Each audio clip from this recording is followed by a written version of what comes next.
औज़ुबिल्लाहिमिनश्शैतानिर्रजीम बिस्मिल्लाहिर्रहमानिर्रहीम अल्लाहुम्मा सल्लि अला मुहम्मदिन व आलि मुहम्मद। करोड़ों दुरूद व सलाम नबी मोहतरम हज़रत मोहम्मद मुस्तफ़ा सल्लल्लाहु अलैहि वसल्लम पर और आप सल्लल्लाहु अलैहि वसल्लम की आल पर। नाज़रीन, मैं हूँ जाहिद अब्बास नकवी और प्रोग्राम है पूरा सच। नाज़रीन, कहते हैं कि वो कौमें कभी तरक्की नहीं कर सकती जो कौम अपने उस्ताद यानी के मुअल्लिम का एहतराम और कदर नहीं जानती। चूँकि हम सब लोग जानते हैं कि बेशक वालिदैन इंसान को आसमान से ज़मीन पे लाने का ज़रिया हैं, बिल्कुल इसी तरह उस्ताद इंसान को ज़मीन से वापस आसमान तक ले जाता है अपने उस इल्म के ज़रिए जो उसको अल्लाह सुब्हानहू व तआला ने अता किया होता है। पैगंबरों वाला पेशा है और पैगंबर जिस तरह से इंसानों की तालीम करते हैं, तरबियत करते हैं, बिल्कुल वैसे ही उस्ताद भी मुआशरे की तरबियत और तालीम का जिम्मेदार होता है। लेकिन हमारी बदकिस्मती कि हमारे मुआशरे में उस्ताद को वो इज्जत और एहतराम ना मिल सका जो उसका हक था, और शायद यही वजह है कि हम तालीमी मैदान में फुकदान का शिकार हैं। तालीमी मैदान में फुकदान क्यों है, इसकी असल वजह क्या है, इसी सिलसिले में हमने आज का ये प्रोग्राम अरेंज किया है। और हमारी खुशकिस्मती कि इस प्रोग्राम में कोई इस तरह से कत्ल नहीं होगा कि कोई डॉक्टर या फिर कोई और किसी फील्ड से वाबस्ता लोग आपको आके एजुकेशन के बारे में इस्लाह करेंगे, बल्कि हमारे साथ आज पाकिस्तान के नामवर एजुकेशनिस्ट मौजूद हैं। तो मैं आपको आज के पैनल का इंट्रोडक्शन करवाता हूं। सबसे पहले मैं प्रोग्राम में खुशामदीद कहता हूं। हमारे साथ मौजूद हैं राना अंसर महमूद साहब। राना साहब बहुत शुक्रिया। राना साहब all Pakistan colleges and academies जो एसोसिएशन है उसके पूरे पाकिस्तान के चेयरमैन हैं। राना साहब आपने टाइम दिया, बहुत शुक्रिया। राना साहब के साथ हमारे साथ दूसरे हमारे मेहमान इंजीनियर हैं फील्ड से और अरसा 20 साल से या शायद इससे भी ज़्यादा देर से एजुकेशन के मैदान से वाबस्ता हैं, आदिल खलीक साहब। आदिल खलीक साहब भी all Pakistan schools and academies के जो पंजाब के चेयरमैन हैं। इनके बिल्कुल साथ शरीफ फरमा हैं काशिफ इफ्तिखार साहब। काशिफ इफ्तिखार साहब एक नामवर इंस्टीट्यूट चला रहे हैं पाकिस्तान में, और इसके अलावा ये चेयरमैन हैं ऑल पाकिस्तान टेक्निकल हुनरमंद एसोसिएशन के। तो नाज़रीन, प्रोग्राम का हम आगाज करते हैं। सबसे पहले मैं मेहमानों को खुशामदीद कहता हूं और प्रोग्राम का हम आगाज करेंगे आज के हमारे पहले मेहमान राना अंसर महमूद साहब से। राना साहब कैसे हैं आप? ठीक हैं, खैरियत से? बहुत शुक्रिया जनाब। प्रोग्राम को हम ज्यादा इधर उधर नहीं लेके चलते, क्योंकि आज हमने ये जो प्रोग्राम है सिर्फ और सिर्फ अपने स्टूडेंट्स के लिए अरेंज किया। स्टूडेंट्स का आज का जो इशू है वो अभी रिसेंटली एक वाकया पिछले दिनों रूनुमा हुआ MD कैट का। इसका बैकग्राउंड क्या था, सबसे पहले आप मुझे ये बता दें हमारे व्यूअर्स के लिए कि MD कैट होता क्या है। सर बिस्मिल्लाहिर्रहमानिर्रहीम, बहुत शुक्रिया नकवी साहब, आपने अपने प्रोग्राम में दावत दी। जी जी। असल में ये MD कैट है medical colleges, medical colleges and dental admission test है। जी ठीक है, ठीक है। तो ये पहले पंजाब में होता था, अब ये नेशनल लेवल पे NMD कैट से कहते हैं। ठीक है। तो ये असल में जितने भी मेडिकल के हमारे स्टूडेंट हैं इंटरमीडिएट के बाद, तो ये एक एंट्री टेस्ट है जिसकी बाद इसके एक मेरिट बनते हैं, तो स्टूडेंट हमारे मेडिकल कॉलेजेस और डेंटल कॉलेजेस में एडमिशन लेते हैं। सही, ठीक है। और इसका इसमें जो स्टूडेंट हैं इसकी बकायदा तैयारी होती है। स्टूडेंट को 120 डेज आफ्टर इंटरमीडिएट एग्जाम मिलते हैं। 120 डेज ये एक्ट है बकायदा PMC का, जो पाकिस्तान मेडिकल कमीशन है उसका एक्ट है कि 120 डेज के बाद इनका टेस्ट होगा, और एक ही दिन में ये टेस्ट अरेंज होता था और पूरे पाकिस्तान में एक ही टेस्ट सिंगल डे में। जी ठीक है। पहले पंजाब में होता था, अब तो पूरे पाकिस्तान में ये टेस्ट हो रहे हैं। अच्छा जी, ठीक है। तो उसमें ये हमारे जो स्टूडेंट हैं उसको असेस करके उसके मैट्रिक, FSC और MT टेस्ट में जो मार्क्स हैं उनको सबको इनका मेरिट बन के तो स्टूडेंट जो है मेडिकल कॉलेजेस में एडमिशन होते हैं। जी ठीक। तो ये हमारे पाकिस्तान के वो स्टूडेंट हैं या पाकिस्तान के वो सासा है जो पाकिस्तान की मेडिकल यानी शोबा से वाबस्ता स्टूडेंट हैं। ठीक है। उन्होंने अपना बचपन से कैरियर बनाया था कि हमने मेडिकल कॉलेजेस में जाना है और वहाँ से डॉक्टर बनना है और पाकिस्तान में इलाज की फैसिलिटी, इलाज की सहूलियत प्रोवाइड करनी है। जी जी। एक मुश्किल एग्ज़ाम होता है, बच्चे हमारा बड़ी तैयारी करके इसमें आते हैं। ठीक है। और इस साल तो बदकिस्मती से जो हमारे जो स्टूडेंट। अच्छा, इसको ना हम प्रोग्राम का सिलसिला आगे बढ़ाते हैं। आपने इसकी हमें डेफिनेशन ये डिटेल्स बता दी कि नेशनल जो एमडी कैट है ये होता क्या है। मैं काशिफ इफ्तिखार साहब से मुल्तमिस हूँ। काशिफ साहब, अब हम आते हैं इशू की तरफ। जी, एक्चुअली ये एमडी कैट का जिस तरह से राना साहब ने बताया, डिटेल्स दी हमें जी, ये पहले क्या होता था और अब इसमें क्या क्या गलतियां हुई हैं जिसकी वजह से ये सारा शोर बर्पा है, काइंडली जरा बता दें। जी, इसमें तो सर मैं यूं बताना पसंद करूंगा कि शोर बर्पा तो बहुत ज्यादा हो गया। आपको पता होगा कि पूरे इस वक्त मुल्क में जो है वो एहतजाज हो रहे हैं और एहतजाज की वजह भी मैं आपको बताता हूँ। लेकिन पहले ये कॉन्सेप्ट देखें कि इसके पीछे जो स्टूडेंट्स की आवाज है वो है क्या। अच्छा, पहले होता था कि जो जो जो होता भी था और इनका एक्ट भी था। ये इनका एक्ट में लिखा हुआ है कि आपने 1 डे एग्जामिनेशन देना, पहली बार उसको आप डिस्ट्रीब्यूट नहीं कर सकते मुख्तलिफ डेज में। और उसके बाद दूसरा एक्ट है कि इंटरमीडिएट के एग्जामिनेशन के 120 डेज के बाद आप उसका एग्जाम ले सकते हैं। जी जी, पहले ये चीज तोड़ी कि इन्होंने 30 डेज के अंदर उनका एग्जामिनेशन जो है वो लिया आफ्टर 30 डेज ऑफ रिजल्ट। हाँ जी, तो एग्जाम्स आ गए। दूसरा इन्होंने ये किया कि जी इन्होंने ये किया कि उसको 1 डे नहीं रखा, उसको डिस्ट्रीब्यूट कर दिया 30 डेज में। यानी डेली सुबह शाम एग्जामिनेशन होंगे, 6000 बच्चा सुबह, 6000 तकरीबन शाम में, और उनको हर बच्चे को टेस्ट मुख्तलिफ जा रहा है। अब ये ऐसे है कि हर बच्चे का डिफिकल्टी लेवल मुख्तलिफ हो गया।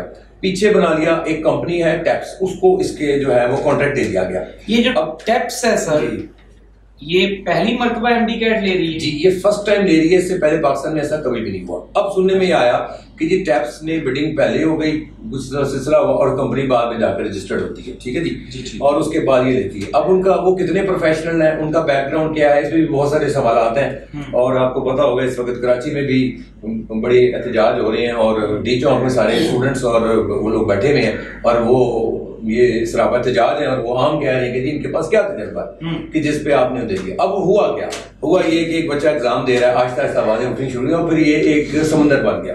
तो समुंदर इस तरह बना कि अगर एक स्टूडेंट बैठा हुआ है फर्ज करें तो उसको पेपर कोई और जा रहा है, इसको कोई और जा रहा है, इसको कोई और जा रहा है, और पीछे से आपका जो है वो एक जो क्वेश्चन बैंक है वो अपनी मर्जी से सिस्टम जो है उसको सिलेक्ट करके पेपर को डिस्ट्रीब्यूट कर रहा। अब इसमें आगे डिफिकल्टी लेवल का मसला सही इशू आ गया। अब बच्चे बाहर निकल रहे हैं, वो कहते हैं मेरा डिफिकल्टी लेवल हाई, उसका कम। मतलब ये तो ऐसे ही हो गया ना जैसे कोई वीडियो गेम खेल रहा हूँ कि आप चूज कर रहे हैं कि जी इजी चाहिए मुझे, मॉडरेट चाहिए, या मुझे क्या लेवल चाहिए, मुझे हार्ड लेवल चाहिए। मुख्तलिफ बच्चों को मुख्तलिफ तरह के आपने क्वेश्चंस गए और वो हार्ड भी हुए। अब जो बच्चे इस वक्त सरापा एहतजाज हैं वो ये कह रहे हैं कि जी मैं हार्ड वाले काशिफ साहब सरापा एहतजाज है जी, वो ज्यादा है क्योंकि हर बच्चा जिनको आसान आए वो सर जिन आसान तो आई बहुत कम ना। अब इस वक्त आज 4 तारीख है, तो 4 तारीख तक अभी तक ये स्टैट्स नहीं बाहर आई कि कितना बच्चा फेल हुआ, कितना पास हुआ। जबकि आप अगर ये शो आइंदा करते उस वक्त उस वक्त में जहां से बच्चे एग्जाम दे के निकल रहे थे तो एक बच्चा भी हैप्पी नहीं निकलता था। जिस बच्चे के बोर्ड में 1082 मार्क्स रहे वो कह रहा मैं फेल हूं। दूसरा इसमें एक टेक्निकल इशू और भी है, वो ये कि ये तो इमीडिएटली रिजल्ट आउट हो जाना चाहिए। मतलब अगर बच्चा फर्ज करो पेपर अटेम्प्ट कर रहा है, ठीक है, तो आपके साथ क्योंकि कंप्यूटर बेस्ड है ना जी जी, तो बैंक आपका पीछे चल रहा है क्वेश्चंस का, बच्चे ने उसको चूज किया यस और नो, फौरन आ जाए जवाब। लेकिन उसके लिए ये हुआ कि डिले हुआ आधा घंटा 2 घंटे। अच्छा, ये डिले अब क्यों शक व शुबहात पैदा कर रहा है जबकि ऐसी सिस्टम नहीं है, ये नहीं होना चाहिए। आप फौरन रिजल्ट दे दें। उसके बाद ये हुआ कि जी अच्छा, अब वो बच्चों का जो डिफिकल्टी लेवल फर्क आया और बोर्ड के टॉपर्स ये कह रहे क्लेम कर रहे कि हमने सारी जिंदगी पढ़ाइयां कर करके थक गए, हम लोग टॉपर रहे और यहाँ के हम फेल हो गए, वी आर फेलियर। और जो रिपीटर्स थे उनको वो जो पिछले साल के रिपीटर 180 नंबर ले रहे, उनकी उम्मीद थी कि हम इससे ऊपर जाएंगे, वो भी पास नहीं हो रहे। ठीक है, तो अब उसके बाद क्या होता है कि जी अब इसके अंदर टेक्निकल इश्यूज और भी बहुत सारे, बहुत ज्यादा। जो सबसे बड़ा ब्लंडर है वो ये कि क्वेश्चंस के जो आंसर्स हैं वो ठीक नहीं है। अगर आप कहते हैं जी ठीक है, तो आप बच्चों को की दे रहे, वो नहीं दे रहे। अभी तक किसी ने कोई जवाब नहीं दिया और इनके जो प्रेसिडेंट हैं और जो वाइस प्रेसिडेंट हैं वो अपने आर्गुमेंट्स दे रहे कि जी हमारी ये वजह, वो वजह, फलाना वजह। फिर उसके बाद ये एक बहुत बड़ा ब्लंडर हुआ कि स्टूडेंट्स कह रहे हैं कि जी हमने क्वेश्चन का जवाब दिया ABC, सपोज 3 आपके पास आंसर्स हैं या 4 आपके पास, उसमें से एक सही है और बाकी 3 गलत है, तो वो जो सही आंसर है वो A में भी है और B में भी है। अब स्टूडेंट A को सिलेक्ट करे कि B को करे, क्योंकि फीडिंग पीछे क्या हुई हुई है। देखिए जी, एक क्वेश्चन है रिपीटेड, ठीक है, उसके आंसर्स जो करेक्ट आंसर्स हैं वो 2 मौजूद हैं, अब वो सिलेक्ट किसको करें। आदिल खलीक साहब, काशिफ साहब की बात को जरा कर लिया, आप आगे बढ़ा दें। आप भी रिप्रेजेंटेटिव हैं स्टार्स ग्रुप ऑफ एकेडमीज के, आप CEO हैं और अरसा दराज से आप चूँकि इस फील्ड से वाबस्ता हैं और चूँकि एकेडमीज वाले बड़ा क्लोज होते हैं इंटर टेस्ट की प्रिपरेशन में। मुझे भी बड़ी अच्छी तरह से याद है कि जब हमने भी FSC की तो हम भी मारे फिरते थे, कभी किप्स के चक्कर लगाते थे, तो कभी एक तो आप लोगों से ये भी शिकायत हमें रहती है कि आप फीसें बड़ी लेते हैं। जी जी। तो इतनी फीसें लेकर भी आपने इस मरतबा बच्चों को पास ना करवा सके, क्या वजह थी सर? अल्हम्दुलिल्लाह वस्सलातु वस्सलामु अला मन ला नबी बअदा। ज़ाहिर बात साहब, आपका बहुत शुक्रिया कि आपने हमें मौका दिया ताकि हम MD कैट के स्टूडेंट्स की अक्कासी कर सकें। जी। असल में ये जब से ये गवर्नमेंट आई है तो ये बहुत बड़ा हमारा अलमिया है कि शोबा तालीम जो है उसको टारगेट किया। इनमें ऐसे मिनिस्टर हैं और ऐसे लोग इन्होंने भर्ती किए हैं जो इनकॉम्पिटेंट हैं और उनको पता ही नहीं है। हम तो ये परेशान होते हैं इनकी तकरीरें देख देख के कि ये क्या सोचते रहते हैं और हमें बिल्कुल समझ नहीं आ रहा। डॉक्टर मुराद राज साहब है, डॉक्टर भी हैं वो, तो डॉक्टर साहब तो बड़े रिएक्टिव से इंसान कहते हैं कि वो डॉक्टर जो है वो वाले हैं, वो जिस मोहल्ले में हमारे डॉक्टर होता है डॉक्टर फलां उन्होंने मे भी ये अल्लाह बेहतर जानता है, बंदे भी जानते हैं, ने बंदों को बड़ा इल्म दिया है। जी। तो हमें इन्होंने ऐसे समझा हुआ है जैसे माफिया हैं और हम दुश्मन हैं इनके। अच्छा। हालांकि अपने इदारे हैं, हमारा अपना वतन है। सही। तो ये नहीं कि ये MD कैट का मसला हुआ, मसले ही मसले हैं तालीम में, तो ये बड़ी अफसोसनाक बात है। तो MD कैट का जो मसला मैं बात इस पे लेके आना चाहूंगा। नहीं, कोई बात नहीं। अगर हम वज़ीर-ए-आज़म पाकिस्तान के मिशन की बात जब करते हैं तो हमें इमरान खान साहब हर जगह पे तालीम और बेहतर पाकिस्तान, पढ़ा लिखा पाकिस्तान का नारा लगाते हुए दिखाई देते हैं। तो ये एक बड़ा बल्कि मैं ये सवाल हर बंदे से पूछता हूँ कि एक तरफ पिछला दौरे हुकूमत था जिनको आप क्रिटिसाइज करते हैं जी कि वो लैपटॉप्स दे रहे थे और ये हो रहा था वो हो रहा था, तो आपने क्या किया है तालीमी मैदान में? जो खान साहब का ये इस कौम के साथ वादा था कि जी मैं इस कौम को बेहतर एजुकेशन दूंगा जी, मैं लेकिन अगर आप बेहतर बंदे ही नहीं दे सके बिल्कुल तो फिर आप क्या एजुकेशन देंगे? कुछ भी नहीं है। मैं तो खान साहब की जो पॉलिसी है, बल्कि ये अलंबरदार थे जी। तालीम के, ये अलंबरदार थे कि मैं तालीमी इस्लाहात लेके आऊंगा पूरी पाकिस्तान में। हमें तो दिन ब दिन तालीम जो है वो नीचे जाती हुई इनकी सरपरस्ती में दिखाई दे रही है और वजह ये है कि इनके सारे मिनिस्टर, शायद कोई एक आध ठीक हो, वो इनकॉम्पिटेंट है। उनको तालीम का पता ही नहीं है, क्या पॉलिसी है, क्या विजन है उसकी देखे ना। बड़ी दिल ये है कि हम जो टीचर हजरात हैं या एजुकेशनिस्ट हैं पूरे पाकिस्तान में, उन्हीं को नहीं पता कि आगे क्या होने वाला है। सही। इतनी अनसर्टिनिटी है कि आगे क्या होने वाला है, कुछ पता नहीं है। राना साहब, आप भी एक इदारा चला रहे हैं, Rana group of academies, Pakistan की बड़ा मशहूर इदारा है, आप एक नामवर पर्सनैलिटी एजुकेशनिस्ट हैं। अभी हम बात को MD कैट को यहीं से फिर दोबारा शुरू कर लेंगे।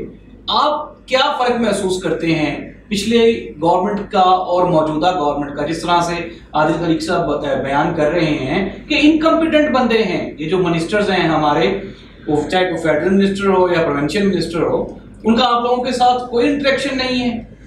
देखिए जी, बात ये है कि बिल्कुल आदिल साहब ने बड़ी अच्छी बात की और मैं बड़ा इस बात से मुतमईन भी हूँ कि पिछले 3 साल से जब से मौजूदा गवर्नमेंट या हमने इस सबसे ज़्यादा एजुकेशन जो तबका था उन्होंने इमरान खान साहब को सपोर्ट किया था। जी जी। और हम लोग ही इनके सपोर्टर थे।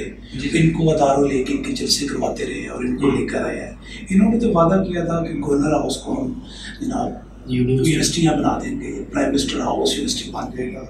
लेकिन आपने देखा कि आज जो कॉलेज अकेडमी स्कूल्स थे वो ही आज मुल्क से तकरीबन 30 to 40% बंद हो गए हैं प्राइवेट सेक्टर में।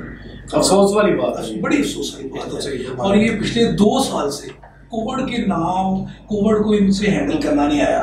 इनका टारगेट प्राइवेट एजुकेशन सेक्टर था और एजुकेशन सिस्टम था, इनकी कोई पॉलिसी वाज़ेह नहीं हुई। हम बार हमने इल्तिजा भी की, हमने प्रेस कॉन्फ्रेंसेस भी की, हमें बाज़ दफ़ा रोड पे भी आना पड़ा, हमने मार रोड पे भी रैलियाँ निकाली, सिर्फ इस वजह से कि हमारे जो असातिज़ा है, एजुकेशन सेक्टर है और हमारी नौजवान नस्ल जो है ये बहुत पीछे जा रही है और इसका बहुत ज़्यादा नुकसान हो रहा है, लेकिन कोई भी पॉलिसी वाज़ेह नहीं हुई। और मैं ये समझता हूँ कि 70% प्राइवेट एजुकेशन सेक्टर काम कर रहा था, गवर्नमेंट के साथ कंधा से कंधा मिला के काम कर रहा था और नौजवान नस्ल को तालीम दे रहा था। और वो इंतहाई इतने मुश्किल में थे कि प्राइवेट एजुकेशन सेक्टर को आज तक हम नहीं चाहते मराद दे, हमें कोई मतलब अदारों को कोई ऐसा फैसिलिटेट किया जाए, हमें तो ओपन नहीं होने दिया पिछले 2 साल। अच्छा जी, मतलब सबसे बड़ी बात यह है हमें, और असातिज़ा को डायरेक्शन ही नहीं थी कोविड के नाम से। इनके पास एक हथियार आ गया जी, कोविड आ गया 19, जिसके सबसे ज़्यादा मैं समझता हूँ कि आज भी आपने देखा हमारे प्रोग्राम में कि हम लोगों ने बाकायदा सैनिटाइज थे, मास्क हमने लिए हुए थे, हम बाकायदा अपने आप को हर चीज़ से एम्ब्रेस कर रहे हैं। सर, आप कोविड को अगर एक तरफ हम रख दें और बकाया मामला देखें तो तालीम के मैदान में पिछली गवर्नमेंट और मौजूदा गवर्नमेंट, इनकी कोई ऐसी पॉलिसी जो आपके लिए फ्रेंडली हो या बच्चों के लिए कोई बेहतर कोई पॉलिसी इन्होंने बनाई हो, कोई इस तरह की कोई चीज़ रूनुमा हुई है इस दौरे हुकूमत में? नहीं, कोई नहीं, बल्कि जो पहले तालीम का जो कोई 60% पिछली पॉलिसीज़ बनी हुई थी उनको भी इन्होंने दोबारा ना ख़त्म किया है। बाकायदा इन्होंने जो स्कूल एजुकेशन मिनिस्टर है उन्होंने तो माफिया कहना शुरू कर दिया है अदारों को, और उन्होंने कहा कि हम अकेडमीज़ को जो रिजल्ट ओरिएंटेड इंस्टीट्यूशंस हैं उनको बंद करवाएंगे लाहौर से, पूरे पाकिस्तान से, और प्राइवेट जो स्कूल्स हैं इनकी गिरद हम गिरा तंग करेंगे, बल्कि इनको हम जो है। आदिल साहब, अप्रोक्सीमेटली कितने लोग वाबस्ता हैं जो प्राइवेट स्कूल्स और कॉलेजेस हैं और अकेडमीज हैं, इनसे तकरीबन कोई अप्रोक्सीमेटली भी आप बता सकते हैं कि कितनी फैमिलीज या कितने लोग इससे वाबस्ता हैं? जी, मेरे ख्याल में तो स्टूडेंट्स जो है वो लाखों हैं। और नहीं सर, स्टूडेंट्स तो चलो आपको पे करते हैं, लेकिन जिनको आप पे करते हैं वो कितने लोग हैं? बड़े हजारों की तादाद में, हजारों की तादाद में प्लान कर रही है गवर्नमेंट के लोगों के जो चूल्हे हैं वो बंद करवा दिए थे। ये जो हुकूमत है ना, तकरीरों के अलावा हमने ये महसूस किया है, और ये न्यूट्रल हो गए, कोई सियासी बात नहीं, स्पीचेस के अलावा इनके पास कोई बात नहीं है करने को। इनकी प्रायोरिटी तालीम है ही नहीं, जो ये स्पीच में बात करते हैं उसके उलट कर रहे हैं। इनकी प्रायोरिटीज में ना तालीम है ना पाकिस्तान की कोई तरक्की है, इनको पता ही नहीं है करना क्या है।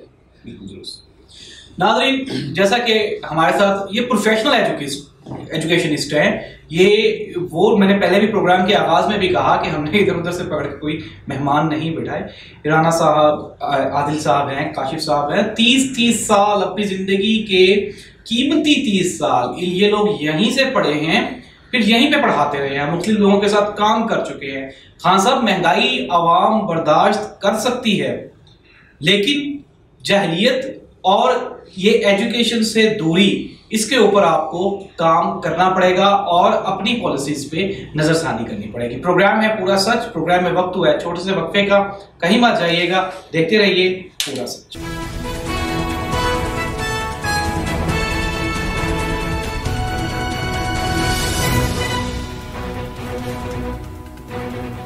वेलकम बैक नाज़रीन, प्रोग्राम है पूरा सच और मैं हूं जाहिद अब्बास नकवी, और मेरे साथ आज प्रोग्राम में मौजूद हैं पाकिस्तान के नामवर एजुकेशनिस्ट राना अंसर महमूद साहब हैं, इसके अलावा इंजीनियर हैं आदिल खलीक साहब मेरे साथ मौजूद हैं, और काशिफ इफ्तिखार साहब हैं। जी काशिफ साहब, हम लोग बात कर रहे थे, हम we should come to the point now ना, कि हमने जिस एजेंडे के लिए हम इकट्ठे हुए वो था MD कैट। तो MD कैट में अब ये जो ब्लेंडर्स आपने कर दिए वो तो हो गए, अब एक तरफ स्टूडेंट्स जो हैं वो सरापा एहतजाज हैं, अकेडमी सरापा एहतजाज हैं, और दूसरी तरफ गवर्नमेंट जो है उनका अपना स्टैंड है। तो क्या कहेंगे आप, क्या किस तरफ आपको ये मुस्तकबिल में क्या होता हुआ दिखाई दे रहा है? क्या MD कैट रिपीट हो जाएगा? देखिए जी, MD कैट को रिपीट तो होना चाहिए जी, क्योंकि स्टूडेंट्स तमाम रिकंडक्ट मांग रहे हैं। इसके अंदर भी मैं चीज़ को वाज़ेह करूं कि जो प्रेसिडेंट है तकी साहब, MD कैट के प्रेसिडेंट तकी साहब, अच्छा जी, उनका बयान है कि जी वो कहते हैं कि जी हमें रट्टे वाले स्टूडेंट्स नहीं चाहिए, हमें चाहिए लाइक CSS वाले बच्चे, ब्रिलियंट स्टूडेंट्स, ISSB वाले। लेकिन दूसरी तरफ आप ये देखें कि अगर आपको ये बच्चे चाहिए तो आप अपना निज़ाम तो पहले दुरुस्त करें, जो स्कूलिंग का सिस्टम है, फर्ज करें आप उसको कोई रट्टे वाला सिस्टम कहते हैं, तो उसको पहले दुरुस्त करें, मैट्रिक लेवल को दुरुस्त करें, फिर इंटरमीडिएट लेवल को दुरुस्त करें, और फिर बच्चों पे इतना बड़ा हथौड़ा मारे तो बर्दाश्त कर जाए।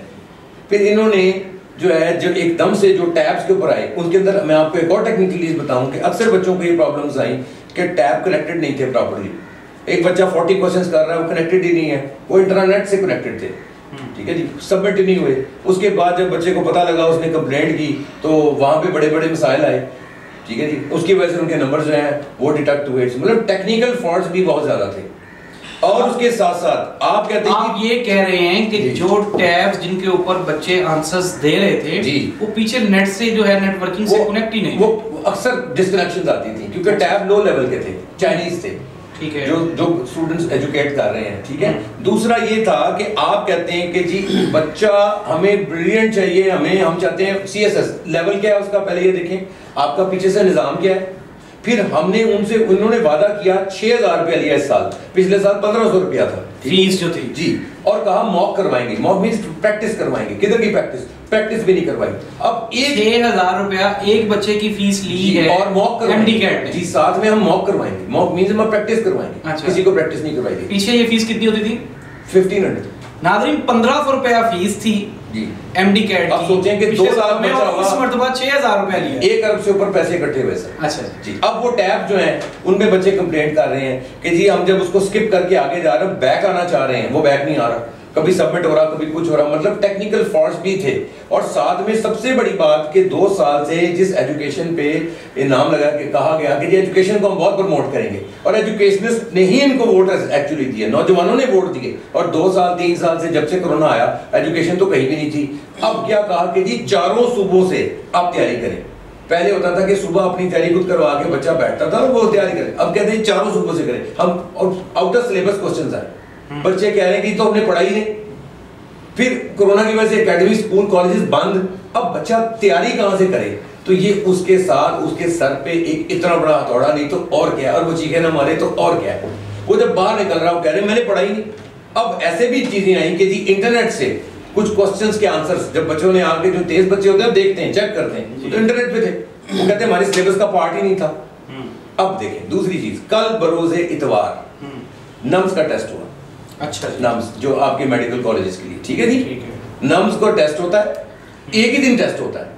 अब कितना बड़ा कन्फ्लिक्शंस है कि एक तरफ आपने टेस्ट को पकड़ा दिया बगैर किसी तैयारी के, ठीक है, और उनका फिर डाटा हैक होता है। अब हैक होता है या क्वेश्चन बैंक कैसे बाहर आता है? सर ये जो टैब्स है जी, ये जिस तरह हमने प्रोग्राम के आगाज में भी कहा, ये सॉफ्टवेयर कंपनी, ये इनका पहला एक्सपीरियंस था जी, पहला एक्सपीरियंस था। और फिर उसके साथ क्या होता है कि 20 तारीख के बाद गालिबन 20 या 21 को इनका डाटा बैंक लीक हो जाता है, और वो सारे सवालात नेट पे मौजूद हैं, जिनको ये डिनाई कर रहे कि जी तो पेपर लीक ही नहीं हुआ हमारा, जबकि वो मौजूद है। अब जिन बच्चों, अब वो गवाह, वो स्टूडेंट्स हैं जिस वक्त धरने में बैठे हुए हैं कि वो जो पेपर लीक हुआ, उन्होंने कहा जी इनके इतने सवाल तो हमने हल किए हैं, ये हमारे पेपर था, ये क्वेश्चन भी मेरा था, ये भी मेरा था। और उसके बाद उसके ऊपर जूम भी नहीं रिंग थी जी। काश साहब, और उसको कंटिन्यू किया जाता है। साहब कुछ ऐड करना चाह रहे हैं? जी सर। जी, मैं ये पॉइंट ऐड करना चाहता हूँ कि ये जो स्टूडेंट हमारे बच्चे एहतजाज कर रहे हैं, जिसमें फीमेल स्टूडेंट्स भी हैं,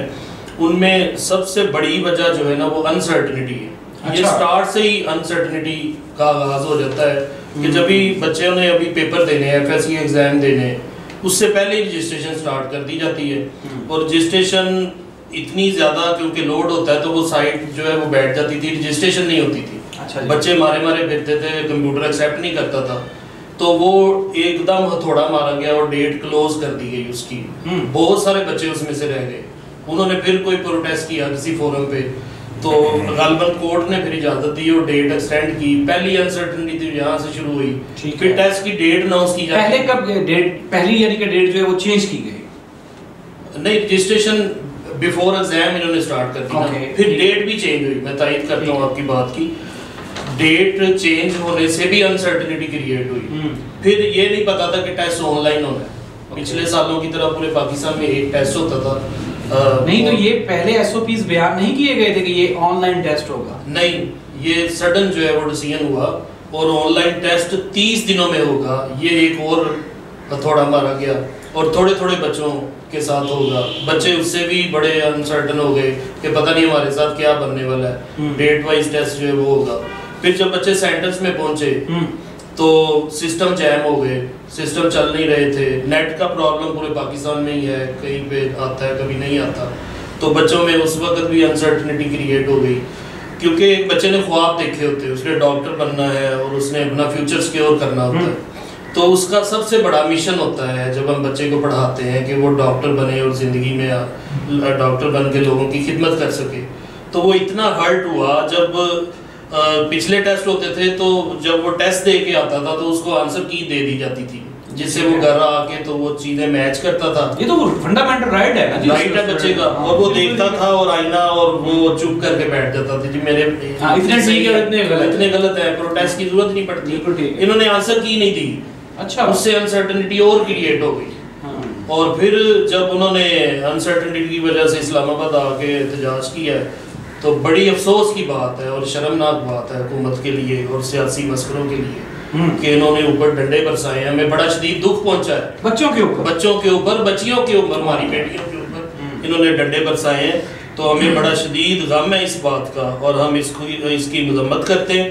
हम इंशाल्लाह ये सारे इकट्ठे होके तो हुकूमत के खिलाफ एक भरपूर एहतजाज करने का राना साहब की सरबराही में प्रोग्राम रखते हैं। लेकिन नाज़रीन यहाँ पे एक क्रॉस क्वेश्चन हो सकता था, मैं ये भी कह सकता था कि गवर्नमेंट की जिम्मेदारी है कि वो अपने कानून की रिट और बालादस्ती को कायम करते हुए, लेकिन लाठीचार्ज कतन ना ही तो मैं कभी हामी रहा हूँ तशद्दुद का और ना ही कभी मुस्तकबिल में रहूँगा, क्योंकि एहतजाज करना, शोर करना जिंदा कौमों का हक होता है।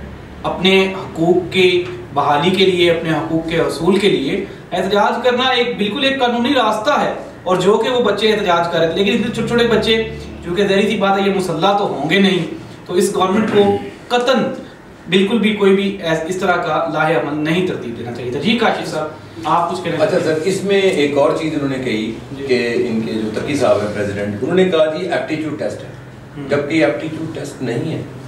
ये प्रॉपर एक टेस्टिंग निज़ाम है जिसको आप एप्टीट्यूड का टेस्ट का नाम कैसे दे सकते हैं? तो ये भी एक बहुत बड़ी बात थी। और दूसरी चीज़ ये कि बच्चों को वक्त नहीं मिला। देखिए ना, एक तो कोरोना की वजह से इदारे बंद रहे, तो बच्चा तैयारी कहाँ से करता? वो आइंस्टाइन तो नहीं है, उसको तो कोई हेल्प चाहिए। अगर कोई बंदा जो टीचर है वो किसी को बैठ के अपने घर में भी 5 बच्चों को पढ़ा रहा, तो आपने सोशल मीडिया पे भी देखा होगा, टीवी पे भी देखा होगा कि वहाँ उनकी गिरफ्तारियाँ हुई। तो ये है टीचरों की यहाँ पे इज्जत कि हम सब बैठे हैं यहाँ पे इन सीटों पे, तो हम टीचर्स की वजह से बैठे हैं, हम पढ़ लिख के बैठे हैं। तो उनकी हम इज्जत ये कर रहे हैं कि हम डाले भर रहे हैं, उनको अंदर कर रहे हैं कि आप क्यों पढ़ा रहे हैं। एक तरफ ये सख्ती और दूसरी तरफ कहा कि जी पूरे चारों सूबों से हम कहीं से भी सवाल दे सकते हैं, फिर out of question syllabus out of question आए, फिर आप उनको पढ़ने भी नहीं दे रहे और फिर आप कह रहे हैं इसको एक्सेप्ट भी करें। मतलब ये सब कुछ कैसे पॉसिबल है? ये एक बच्चे पे ज्यादा नहीं तो और क्या है? कुछ इजाफा करना चाह रहे हैं? सर देखिए, मैं समझता हूँ ये हुकूमत के लिए और ये एजुकेशन मिनिस्टर्स के लिए और ये वज़ीर दाखिला के लिए ये काबिल शर्म है कि इन्होंने पहले हम तो असातिज़ा के ऊपर मार रोक पे, रैलियों पे इन्होंने हमारे ऊपर एफआईआर की, हमारे टीचर्स को गिरफ्तार किया। वो तो हम टीचर्स थे, हमने बर्दाश्त किया।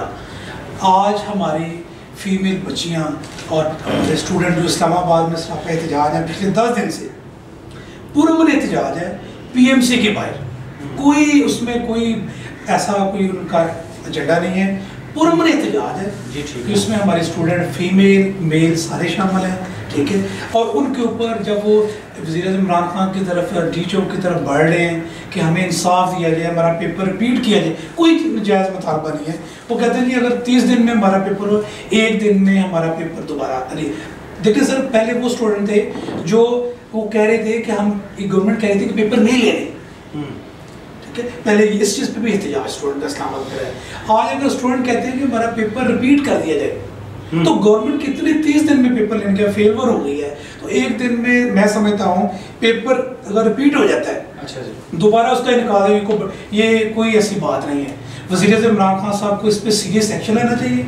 ये पाकिस्तान की नौजवान नस्ल का और पाकिस्तान की मुस्तकबिल का मसला है। और मैं समझता हूँ कि हमारे स्टूडेंट्स पे लाठी चार्ज किया गया, उनके कपड़े फाड़े गए हैं, उनको गिरफ्तार किया गया, जेलों में पड़े। मैं all Pakistan colleges and academy association platform से, मेरे साथ इंजीनियर आदिल खलीक साहब मौजूद हैं, इनकी सरबराही के साथ, और काशिफ इफ्तिखार साहब हैं, और भी हमारे दोस्त हैं। हम इसको शदीद कंडेम करते हैं, और अगर ये पेपर दोबारा रिपीट ना किया गया या हमारे स्टूडेंट के मसाइल इन्होंने, वो बच्चे हमारे कहते हैं कि हमें इनकी कम से कम आंसर की प्रोवाइड कर दी जाए जो पेपर हुए, बिल्कुल दुरुस्त, उनको इन्होंने बाकायदा मुकम्मल तौर पे हमारे स्टूडेंट को सेटिस्फाई नहीं किया, तो ये आने वाले दिनों में पाकिस्तान में ये बहुत बड़ा एहतजाज होगा और हम सब असातिज़ा अपने स्टूडेंट के साथ निकलेंगे इंशाअल्लाह। आदिल साहब, आप जरा काइंडली ये बता दें कि जिस तरह से राना साहब ये कह रहे हैं कि रिकंडक्ट हो गया पेपर, अगर रिजल्ट दोबारा भी यही आया जो कि अब आ रहा है, तो क्या आप फिर दोबारा कहेंगे कि फिर से दोबारा रिकंडक्ट कर दें? जी देखिए, बात ये है कि बिल्कुल रिजल्ट ये नहीं आएगा, क्योंकि हमने एहतजाज को देखा है, बल्कि काशिफ साहब तो वहाँ खुद गए हैं और आई विटनेस है। वहाँ पे वो वाले स्टूडेंट्स हैं, हमारे भी स्टूडेंट्स उनमें से मौजूद हैं जो टॉपर्स हैं बोर्ड के, और एक वो तबका है जो रिपीटर है, और रिपीटर तबका और टॉपर जो हैं और अच्छे अच्छे नंबरों वाले स्टूडेंट्स वहाँ मौजूद हैं, और क्रीम है पाकिस्तान की। अगर वो एहतजाज कर रहे हैं तो उसमें वाकई कोई ना कोई फैक्ट मौजूद है।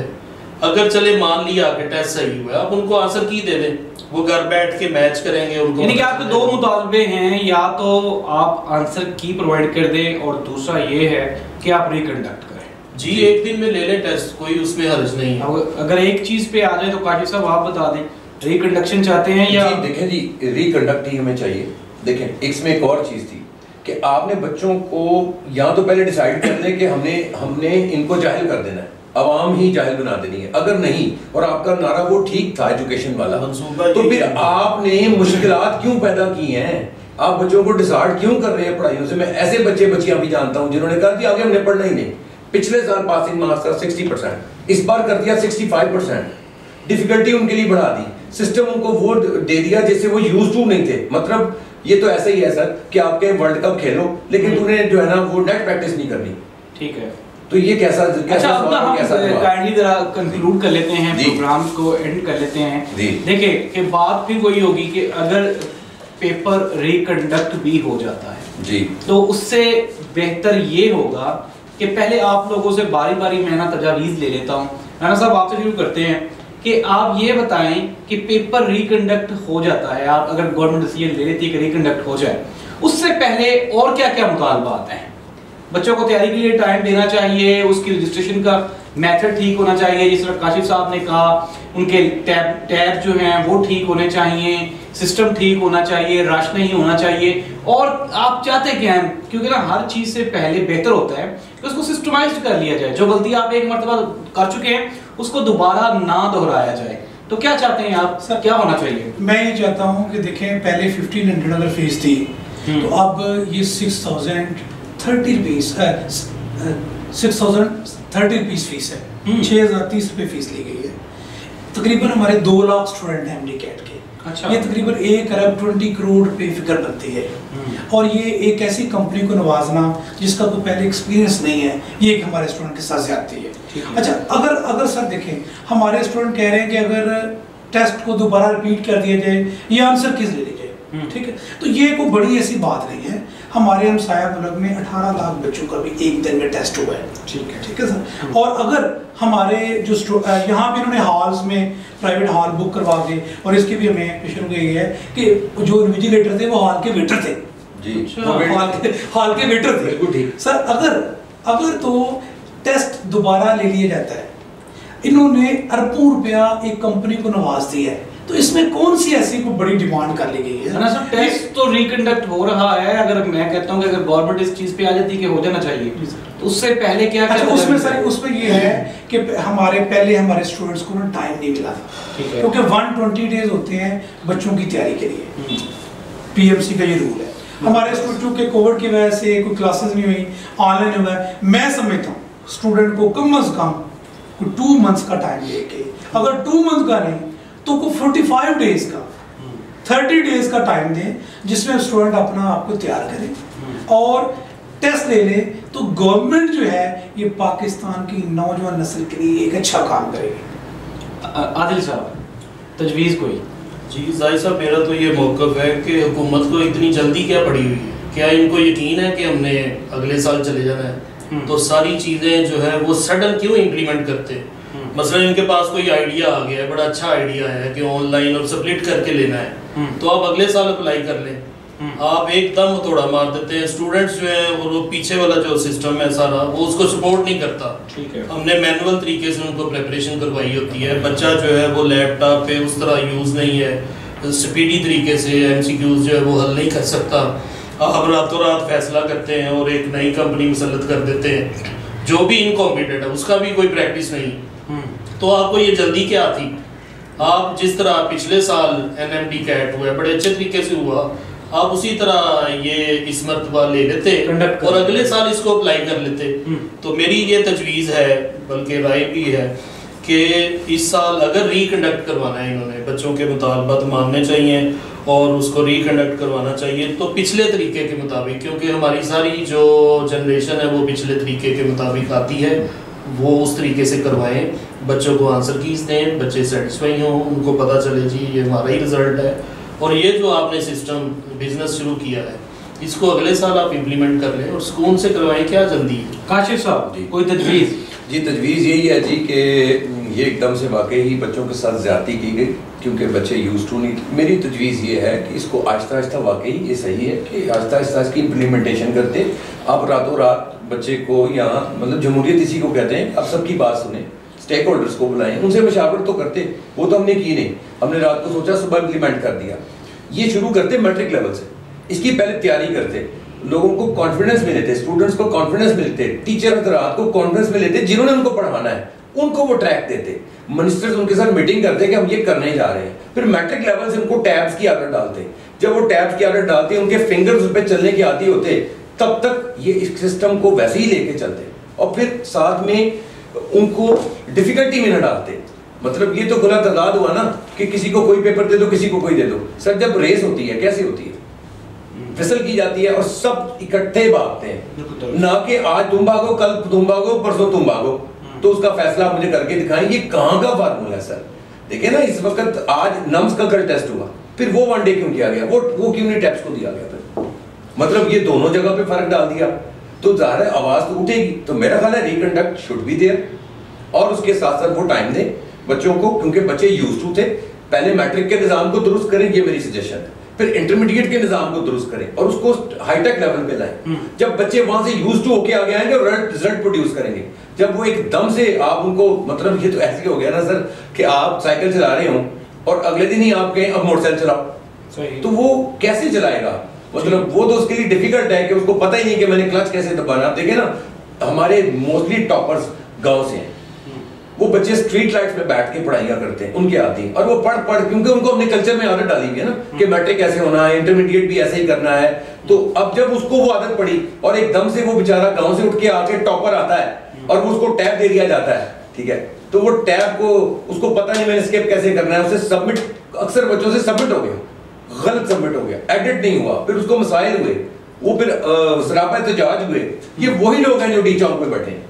अब तक तकरीबन 30,000 से ऊपर जो है वो ईमेल्स जा चुकी हैं, जो बच्चों ने क्लेम किया कि उन्होंने ईमेल्स की हैं और उन्होंने कहा कि जी हमारे साथ ये ज्यादतियां हुई हैं।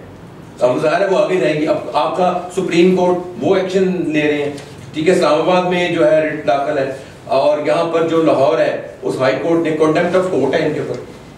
मतलब अगर इतने प्रोफेशनल थे, आपने तो एकदम बना दिया ना जैसे कोई माइक्रोसॉफ्ट हो गया। तो क्या आपने माइक्रोसॉफ्ट को इसका कॉन्ट्रैक्ट दिया था कि कुछ शुबात ना होते?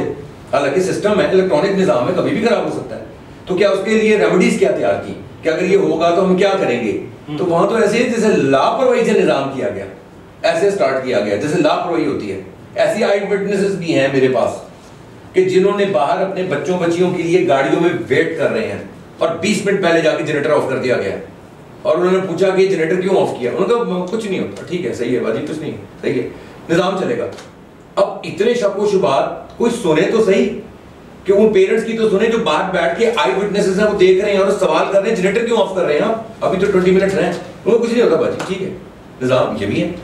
तो कोई सुने, उनकी बैठा के उनको सुने, स्टेक होल्डर्स को बुलाएं। मैं कहता हूं कि हर काम में मशवरा तो सुन्नत है मेरे नबी पाक सल्लल्लाहु अलैहि वसल्लम की। ये सुन्नत है, सुन्नत रसूल है। अगर रियासत मदीना की आप बात करते हैं तो चले इस बात को भी समझ लें और सुन्नत पूरी कर लें। अना का मसला ना बनाएं, स्टेक होल्डर्स को बुलाएं, प्रोफेशनल्स को बुलाएं, प्राइवेट कॉलेजेस के एसोसिएशंस को साथ बिठाएं, मशावरत करें।